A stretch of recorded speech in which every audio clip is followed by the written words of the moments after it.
We hope so. We hope so. We're working for it. We've been asking for direct dialogue since November 2021.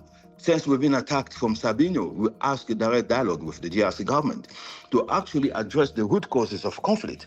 And now that we're having this protocol, and one of the protocol is the root causes of conflict, and we hope that after resolving this and addressing the root causes of conflict, we can have a lasting peace in our DRC.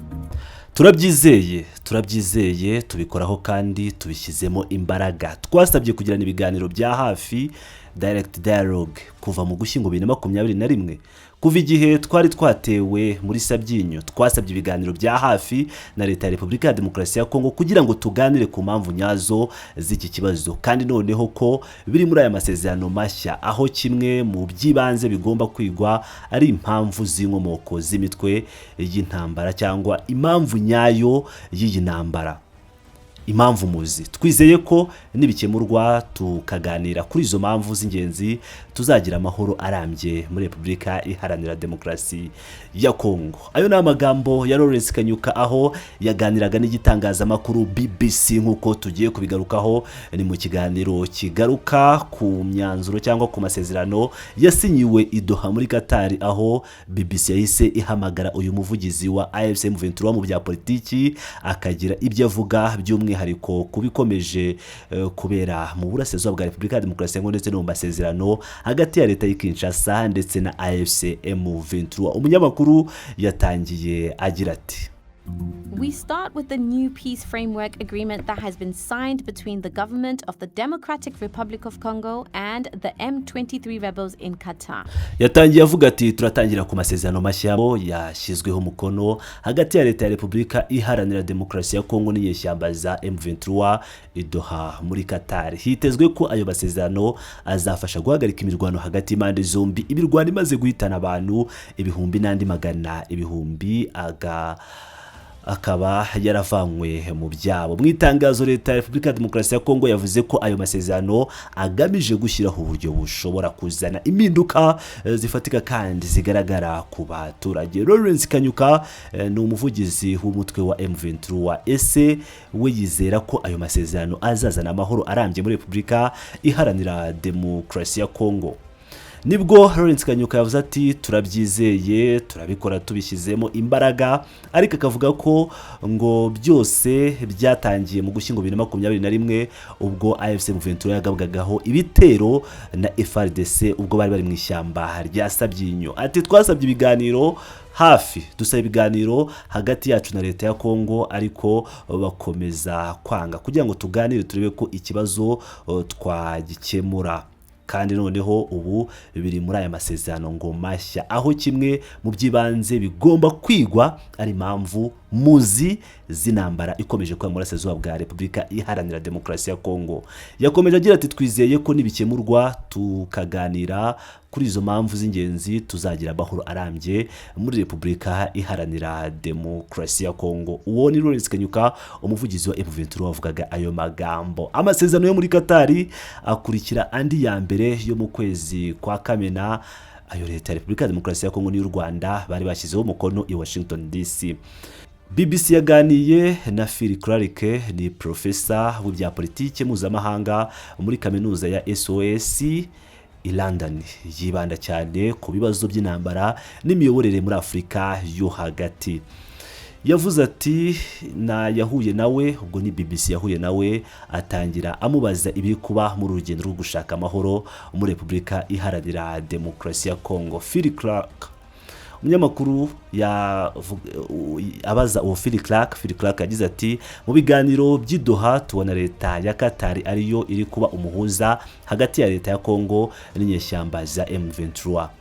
Mu biganiro by'i Washington leta ya Amerika niyo iri guhuza leta ya Kongo n'iy'u Rwanda. Ni ukuvuga ko hari inzira ebyiri zitandukanye zigamije gukemura ikibazo gikomeye mu karere, ariko muri iki gihe izi nzira ebyiri zikora mu buryo butandukanye, nta guhuza kuri gahunda imwe, kandi kugira ngo amahoro arambye aboneke mu burasirazuba bwa Kongo igikenewe nuko impande zose zicara ku meza amwe, leta ya Kongo, leta y'u Rwanda na M23. Kugeza ubwo ibyo byaba bitabaye impande zose zicaye hamwe zikaganira ku mpamvu z'amakimbirane n'igisubizo cyayo, ntituzabona amahoro arambye. Dushobora kubona intambwe runaka ivugwa ku ruhande rwa Doha mu mezi ari imbere kuko aho hari ikigenda, ariko ku ruhande rwa Washington ibintu byarahagaze cyane, ariko mu by'ukuri hakenewe inzira imwe ihuriweho na bose. Kugeza ubwo ibyo bitaraba birababaje, ariko ndakeka ko imirwano izakomeza mu burasirazuba bwa Kongo. BBC yahise ibaza uyu Phil Clark ati kuki bidashoboka ko izi nzira ebyiri zihuzwa vuba ku buryo haboneka amahoro nyayo. Phil Clark ati icyo kibazo kiri mu biganiro bya Doha aho M23 ikomeje kuganirira na leta ya FRDC cyangwa leta ya Repubulika ya Demokarasi ya Kongo, yumva ko bari gutsinda ku rugamba mu burasirazuba bwa Kongo. Muri iki gihe bamaze kwigarurira uduce twinshi ku buryo batabona impamvu yo kwihutira kugirana ibiganiro na leta ya Kongo. Niyo mpamvu bateza imbogamizi muri ibyo biganiro byo muri Doha. Nibyo hari amasezerano mato cyane yashyizweho umukono, ariko si amasezerano y'amahoro nyayo, ni amasezerano agaragaza gusa amahame rusange agomba kuyobora ibiganiro mu gihe kiri imbere. Ni ukuvuga ko inzira yo muri Doha idatera imbere cyane. Ku ruhande rwa Washington hari ukwanga gukomeye, by'umwihariko ku ruhande rwa leta ya Kongo kujya i Washington kuganira n'u Rwanda. Leta ya Kongo yemera ko u Rwanda rutari mu kuri, nikavuga ko ruri gushaka amasezerano yarwo yihariye na Leta Zunze Ubumwe za Amerika ku byerekeye umutungo kamere. Kongo ivuga ko u Rwanda rudafite ubushake bw'amahoro, bityo n'inzira ya Washington yarahagaze. Ni ukuvuga ko izo nzira zombi zifite ibibazo bikomeye mu gihe dukeneye ko imirwano yo mu burasirazuba bwa Kongo ikomeje kuba ifite ubukana, iyo mirwano yaba yahagarara. BBC cyangwa umunyamakuru wa BBC yamaje ati intumwa ya Amerika muri Afurika yavuze ko inyandiko yashyizweho umukono irimo protocol 8, ariko ko hakirimo byinshi byo gukora. Niki cyashyizweho umukono mu by'ukuri? Phil Clark ati ahantu hagiyeho umukono ni kuri roadmap, inzira ngenderwaho ibiganiro bigamije amahoro mu gihe kiri imbere. Ni inyandiko rusange cyane irimo amahame 8 azagenderwaho mu mezi ari imbere. Hari amahame 2 azaba akomeye cyane. Ihame rya mbere ni demobilisation, gusezerera abarwanyi. Leta ya Kongo irasaba M23 gusenywa burundu nk'umutwe w'inyeshyamba, hanyuma abarwanyi bawo bakajyanwa mu nzego z'ingabo za FRDC. Ni ikintu M23 idashira amakenga. Icya kabiri hari icyo bita transitional justice cyangwa ubucamanza bw'igihe cy'inzibacyuho. Hari ikibazo cy'uko hazaba hari ibyaba bizakurikiranwa mu nkiko ku barwanyi bakekwaho gukora ibyaha byibasiye abasivile. Ese hazabaho komisiyo y'ukuri n'ubwiyunge? Ese hazashyirwaho inzira izasobanura ibyabaye mu myaka 2 ishize y'uru rugamba? Abayobozi ba M23 nabo bafite ubwoba ko bashobora gushyirwa muri ubwo bucamanza. Ibyo byose biri mu masezerano ya Doha, ariko mu buryo rusange nibi biganiro bikomeje mu mezi ari imbere, ibi nibyo bizaba intandaro y'amakimbirane hagati y'impande zombi. BBC umunyamakuru wayo yahise abaza Phil Clark ati M23 na leta ya Kongo buri ruhande rushinjanya ibikorwa bya kinyamaswa, watubwira ibyo buri ruhande rushinja urundi? Phil Clark mu gusubiza ati ibi bishingiye ku kuba imirwano ikomeje mu burasirazuba bwa Kongo. Nubwo hari ibiganiro bibiri by'amahoro, imirwano iracyakaze. Leta ya Kongo ishinja M23 ko ku ruhande rumwe bavuga amahoro, ariko ku rundi ruhande bagakomeza kurwana. Turabizi ko hari ibikorwa bikomeye M23 yakoze ikorera abasivile mu mezi 18 ashize, kwica abasivile, kubakorera iyicarubozo no gutuma abantu babarirwa muri za miliyoni bava mu byabo. Ariko nanone M23 ivuga kandi mu buryo butari ubwo kuba twakwirengagiza ko leta ya Kongo nayo ifite uruhare. FRDC nayo ishinjwa kwica abasivile, kwifatanya n'indi mitwe y'inyeshyamba mu burasirazuba bwa Kongo, kandi ibyo nabyo byagize ingaruka ku mubare munini w'abasivile bahasize ubuzima. Mu by'ukuri ibyo impande zombi zivuga ni ukuri. Zombi ziregwa kandi zifite uruhare mu bikorwa by'ubugome bikomeje mu gihe zigira amagambo asa n'ay'amahoro mu biganiro byo muri Doha. None se kuki M23 n'u Rwanda batifuza kwicana muri uru rugendo rw'amahoro tuvuga ubu? Iki nicyo gituma tugira inzira ebyiri zitandukanye aho kugira inzira imwe ihuriza hamwe impande zose. Uhereye ubwo iyi ntambara ya M23 yatangiraga hashize imyaka irenga 3, u Rwanda rwakomeje guhakana ko rufasha M23 ariko nta muntu n'umwe ukibyemera. Birazwi hose ko u Rwanda rufasha M23 kandi niyo mpamvu M23 n'u Rwanda batifuza kugaragara bicaye hamwe ku meza y'ibiganiro. Barabyanga rwose kuko biramutse bibaye byahita bigaragara ko u Rwanda rushyigikiye umutwe w'iterabwoba cyangwa w'inyeshyamba. Ariko kugira ngo amahoro aboneke ni ngombwa ko impande zose zicara hamwe. U Rwanda, M23 na leta ya Kongo, iyo ntambara ireba impande zose uko ari eshatu.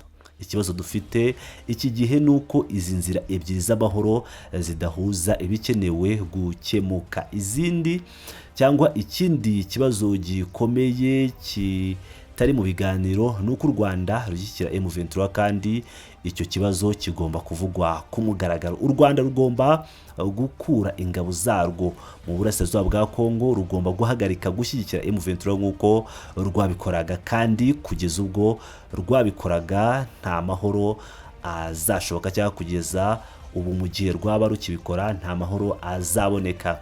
Umunyamakuru wa BBC ati u Rwanda rukomeje guhakana ko rushyigikira M23, nyamara wowe n'abandi banyabwenge mukaba mubivuga. N'icyo u Rwanda ruba ruri kungukamo. Uyu Phil Clark yavuze ko impamvu ari ebyiri. Yavuze ngo impamvu ya mbere ni impamvu ya politiki. U Rwanda ngo rukeneye kugira ijambo no kugira aho rwigarurira mu burasirazuba bwa Kongo mu myaka ishize kubera intege nke za leta ya Kongo. Havutse icyuho cya politike bituma abo mu Rwanda bafata nk'abanzi bigarurira ibice bitandukanye bya Repubulika Iharanira Demokarasi ya Kongo, bagakoresha ubwo butaka mu nyungu zidahwitse kugira ngo bagirire nabi Repubulika Iharanira Demokarasi ya Kongo. Impamvu ya kabiri ni impamvu z'ubukungu. Icya kabiri, u Rwanda rubonamo inyungu z'ubukungu zikomeye. U Rwanda rukaba rubona ko hari agace ka Kongo gatanga umutungo ukomeye cyane, amabuye y'agaciro n'ibindi bikoresho by'ingenzi ku isi. Ushobora kurwinjiriza amafaranga menshi igihe kirekire. U Rwanda rufite n'ubwoba ko Kongo ishobora gutangira guha izo nyungu zikomeye z'umutungo kamere ibindi bihugu byo mu karere nka Uganda n'u Burundi. Ibyo u Rwanda rukaba rubifata nk'ikibazo gikomeye ku nyungu zarwo z'igihe kirekire. Niyo mpamvu ubu n'u Rwanda rufite inyungu nyinshi cyane mu gushyigikira M23, rureba imyaka 5, 10, 15 iri imbere mu mikorere yarwo ya politike ndetse n'iterambere ry'ubukungu ryarwo ribifitemo inyungu igihe rwaba harugumye kugenzura uduce tumwe two mu burasirazuba bwa Kongo. Ibyo nibyo biri mu nkingi y'uko rwinjira muri iyi mirwano. Umunyamakuru yahise abaza uyu muhanga mu bya politiki ati none se Leta Zunze Ubumwe za Amerika na Qatar bo nihe bashyira ingufu muri izi nzira zombi z'amahoro, bo bakeneye iki? Phil Clark ati ibi nabyo bituma ibintu bikomeza guhinduka ndetse bigahinduka ukundi. Aba bakiriye ibiganiro bo ubwabo si abahuza batabogamye, bombi bafite inyungu za politike n'iz'ubukungu muri aka karere. Uramutse urebye ku biganiro bya Washington cyane cyane kuri Amerika, barimo kugerageza kubaka inzira y'amahoro ya Kongo n'u Rwanda mu buryo bimeze nk'inzira yo kurangiza intambara ya Ukraine n'Uburusiya. Aho Amerika ivuga ko amahoro azagerwaho gusa nibaramuka bizeye ko ibihugu birebwa bizaha ibigo by'abanyamerika amabuye y'agaciro n'ibindi bikoresho bya ngombwa. Mu biganiro byo muri Washington harimo ikibazo gikomeye cyane cy'uko Kongo n'u Rwanda bizaha ibigo by'abanyamerika uburenganzira ku bucukuzi bw'amabuye y'agaciro. Mu by'ukuri ibiganiro bya Washington ntibishobora gutera imbere hatabayeho intambwe mu birebana n'aya mabuye y'agaciro. Ikibazo gikomeye nuko Kongo n'u Rwanda mu mikorere yabo mu bucukuzi bwo mu burasirazuba bwa Kongo bamaze guha uburenganzira bwinshi bw'ibi bikoresho leta y'Ubushinwa cyangwa ibigo by'Abashinwa. Ibyo bituma bigorana cyane ko Leta Zunze Ubumwe za Amerika zibona inyungu z'ubukungu zifuza muri aka karere, kandi niba Amerika iramutse itabonye ibyo yifuza mu by'ubukungu, inzira y'amahoro irahagarara cyangwa izadindira. BBC yakomeje ibaza Phil Clark ati none se Qatar bo bakeneye iki muri ibi biganiro? Phil Clark ati Qatar nayo ifite uruhare rutaziguye mu bucuruzi bw'amabuye y'agaciro ava muri Kongo, mu bijyanye n'aho amabuye y'agaciro agenda mu buryo bwemewe n'amategeko. Byinshi binyura mu Rwanda no muri Uganda mbere yo kugera ku isoko mpuzamahanga, kandi akenshi binyura mu bihugu byo mu burengerazuba bw'Abarabu. Qatar ikaba ari kimwe mu bihugu bikomeye bifasha mu gutambutsa ayo mabuye ku isoko mpuzamahanga. Niyo mpamvu Qatar itajya mu biganiro nk'umuhuza utabogamye, yinjiramo nk'igihugu gifite inyungu zacyo. Ntabwo bifuza amahoro gusa nk'agaciro k'amahoro ubwako, bifuza amahoro azatuma amabuye y'agaciro akomeza gutambuka neza ku rwego mpuzamahanga, ibintu leta ya Qatar yungukamo cyane. Ibi rero nibyo bikomeye mu nzira zombi z'amahoro. Nta bahuza batabogamye bahari mu bijyanye n'amahoro, ahubwo hari ibihugu bifite inyungu zabyo z'ubukungu n'iza politiki. Ibyo byose bituma inzira y'amahoro isanzwe ikomeye iba ikomeye kurushaho. Umunyamakuru asoza avuga ati Phil Clark, umwarimu wa politiki mpuzamahanga muri SOS i London mu Bwongereza. Nuko nguko iki kiganiro cyarangiye, aho uyu muhanga mu bya politiki Phil Clark yavugaga ku bijyanye n'amasezerano ya Doha ndetse n'aya Washington, nyuma y'uko twatangiye twumva umuvugizi wa AFC M23 mu bya politiki Kanyuka avuga ibijyanye n'icyizere baba bafitiye leta y'i Kinshasa ku bijyanye n'aya masezerano basinye i Doha muri Qatar. Nk'ibisanzwe ni Pilot News TV, mukomeze mane nanjye, ndabakunda cyane.